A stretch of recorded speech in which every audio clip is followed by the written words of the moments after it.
Good morning, everybody. This is the sixth video for 622. It's actually going to be the last one we do for this semester.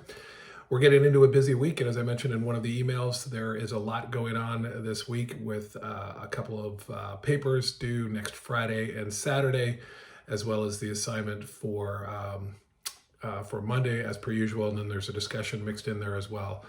So just making sure you're aware of all that and keeping track of everything as we move through.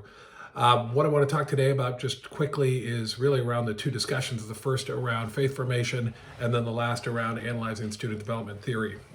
In terms of faith formation, we are reading about Fowler and wanted to talk just briefly about Fowler, but more about maybe a couple other resources you could look at if you're interested. Because the thing about Fowler is his theory of faith formation sort of follows the traditional trajectory that we've been with a lot of theories, which is sort of across the lifespan. And that's interesting. And I think for us, the folks in this class, it's helpful because we've got some of us have a lot more time in terms of life experience to apply theories to. But when we're talking about college students, which is the focus of this class, it might be interesting to have a couple other resources to look at. So I want to suggest two. One is the National Study of Youth and Religion, which was done at Notre Dame by Christian Smith.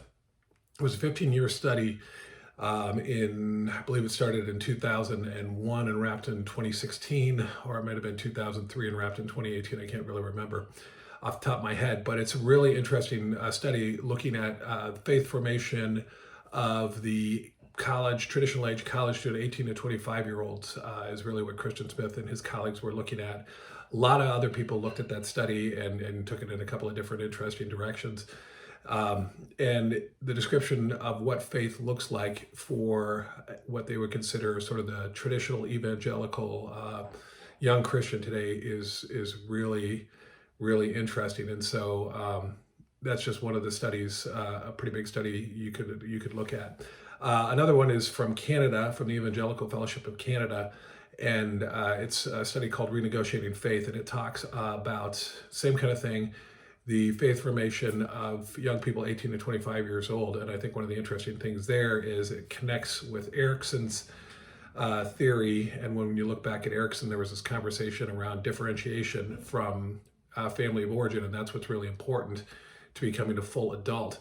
And the thing that was interesting in this study by the Evangelical Fellowship of Canada is it looked at it and said, okay, given some of the things that we've talked about, how much longer young people are spending in college, the impact that has on their ability to, start out a career, buy a home, leave their family of origin, those sorts of things, those sort of traditional markers that were sort of the things that young people went through to become their own person and sort of move away from their family of origin. What this study said is if those things are not available to young people, they're going to continue to look for ways to differentiate themselves from their family of origin.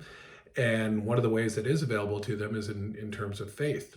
And so that study looks at it and says, okay, maybe one of the reasons we see young people distancing themselves from the church, and I'm not necessarily equating the church and faith as being one and the same, but distancing themselves from the church is because that's an opportunity to differentiate themselves from their family of origin. And so it's like, well, that's where you attend, that's not where I'm going to attend, or that's what you believe, but that's not what I'm going to believe.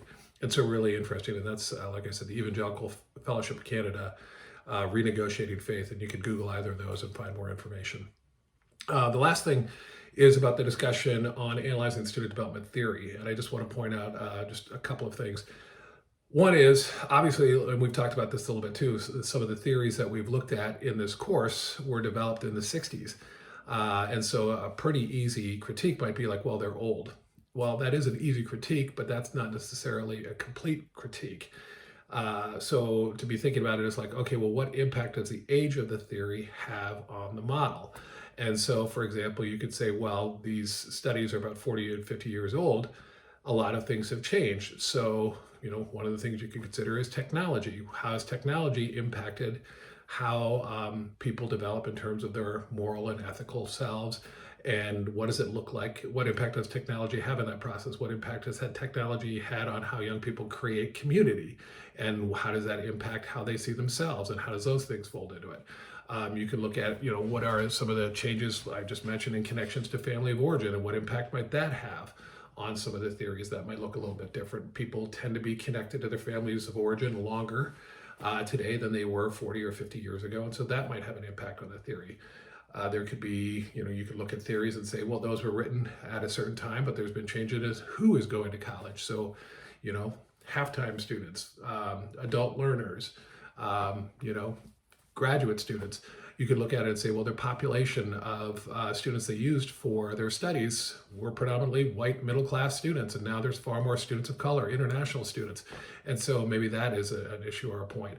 And then lastly, maybe just like how people are going to college. How many people are not doing the traditional 4-year on-campus liberal arts sort of thing, where people now are going online, or they're dually enrolled, or they're enrolled in a different type of institution, like a for-profit institution. So just some things to think about as you make your way through that discussion and think about how you might critique some of the theories.